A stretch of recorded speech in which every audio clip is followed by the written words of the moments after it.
you have this past where you keep failing and now you're doing something new and it's something you've never done, and so you're worried that, maybe you'll fail again. Just imagine, right, that you fail your driving test the first time. Because I've failed, is it more likely that I will pass my driving test next time, or is it less likely that I will pass my driving test next time? So even though you failed, if you learn the lessons of failure, that can actually be a stepping stone to success for you, right?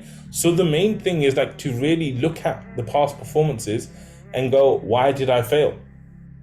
And it reminds me of like my story in Pakistan, where I went to Pakistan and I was thinking I'm going to be the cleverest guy in the class.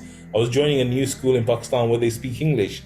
And I was like, I'm from England, so I'm going to be the king of this school. I'm going to rule this school because I'm going to be like the only guy from England and I know everything, right?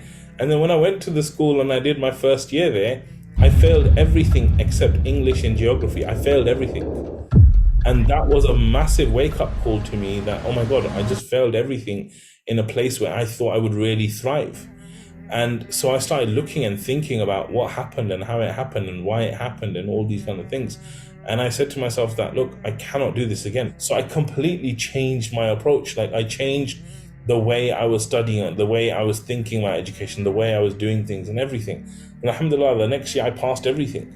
And just passing everything next year, it clicked something in my mind. It kind of created, alhamdulillah, thanks to Allah, it created this possibility that, you know what, I can smash anything.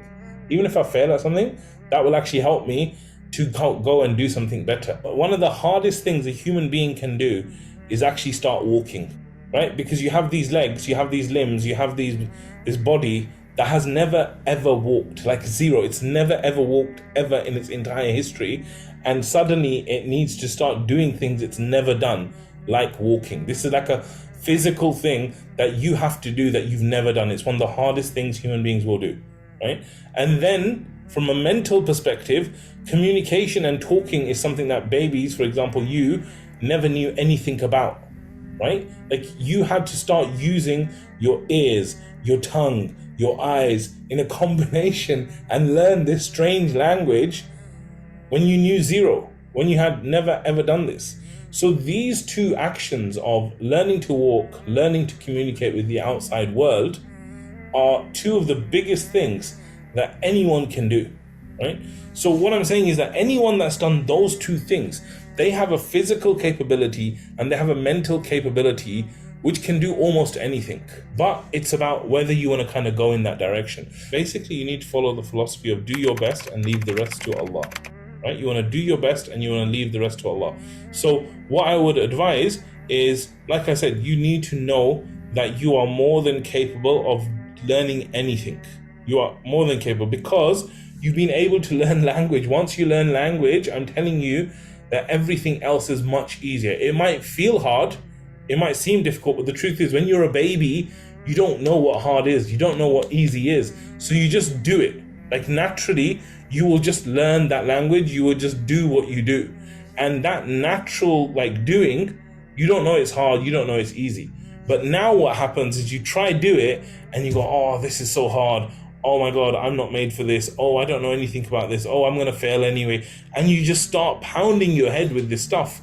Whereas when you were learning language as a baby, you didn't do any of that. You're just like, oh, wow, this is cool. And this is what I'm saying, that from today, I want you to kind of make a decision in your head that yes, alhamdulillah, Allah has given me the capability to mentally be able to learn things, to be able to do things.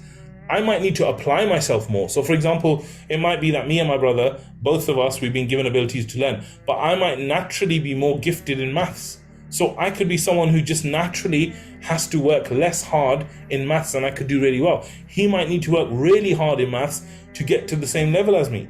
And then when we do something else, it might be that in physics, I really struggle and I can't really do it. And he just flies through it. So you might need to give it different effort. But whether you can get there or not, there's no doubt. The only way that you can lose is if you quit.